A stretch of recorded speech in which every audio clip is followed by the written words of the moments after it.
Hello बच्चों, let's see the question. Every atom makes one free electron in copper if 1.1 ampere current is flowing in the wire of copper having 1 millimeter diameter. Then the drift velocity approx will be density of copper is 9 into 10 raised to 3 kg per meter cube and atomic weight of copper is 63. Here we have given 4 options. Now to answer this question, first we will discuss here the key concept, and here the key concept will be relation between electric current and drift velocity, which is given as I equals NEA VD.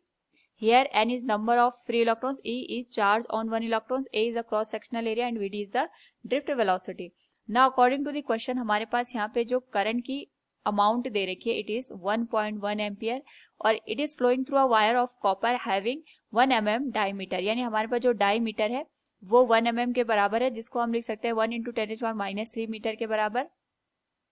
हमें यहाँ पे drift velocity की value को calculate करना है, जबकि हमारे पास जो डेंसिटी दे रखी है that is 9 into 10⁻³ kg per metre cube और एटॉमिक वेट दे रखा है हमारे पास यहाँ पे कॉपर का, that is 63. Now according to the question सबसे पहले हम यहाँ पे नंबर ऑफ फ्री इलेक्ट्रॉन्स को कैलकुलेट करेंगे. नाउ यहाँ पे हमारे पास जो कॉपर है इसके अगर हम मोलर मास की बात करेंगे तो इसका मोलर मास आ जाएगा 63 ग्राम के बराबर, जिसको हम यहाँ पे लिख सकते हैं 0.063 kg के बराबर. नाउ यहाँ पे हमें number of free electrons calculate करने हैं. Those will be density into Avogadro number divided by molar mass, क्योंकि हमारे पास यहाँ पे जो डेंसिटी दे रखी है it is 9 into 10⁻³ kg per metre cube है.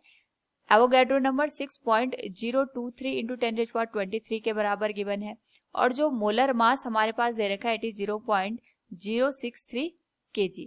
नाउ इसको सॉल्व करने पे जो हमारे पास नंबर ऑफ फ्री इलेक्ट्रॉन्स आएंगे दोज विल बी 8.6 इंटू 10⁻28 पर मीटर क्यूब.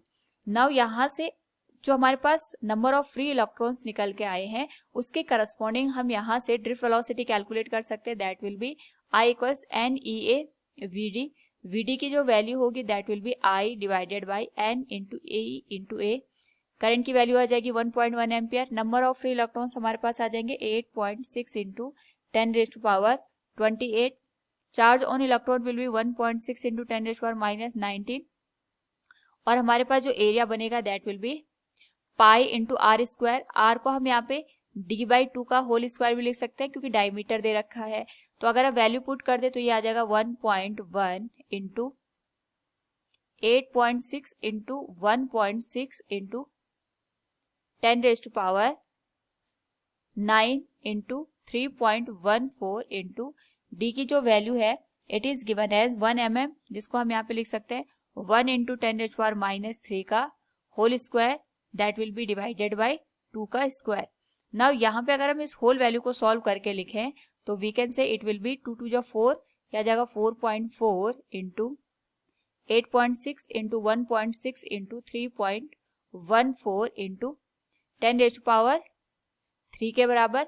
और यहाँ से इसको सॉल्व करने पे this will become 0.01 into 10⁻² metre per second, जिसको हम यहाँ पे लिख सकते हैं 0.1 into 10⁻³ metre per second. And 10⁻³ का मतलब हो गया हमारे पास यहाँ पे मिलीमीटर. तो we can write it will be 0.1 millimeter per second. This will be the drift velocity of the electron in the given condition. So from the given question we can say here drift velocity approx will be 0.1 mm per second. Option A will be the right answer. Hope all you understood it. Thank you and best of luck.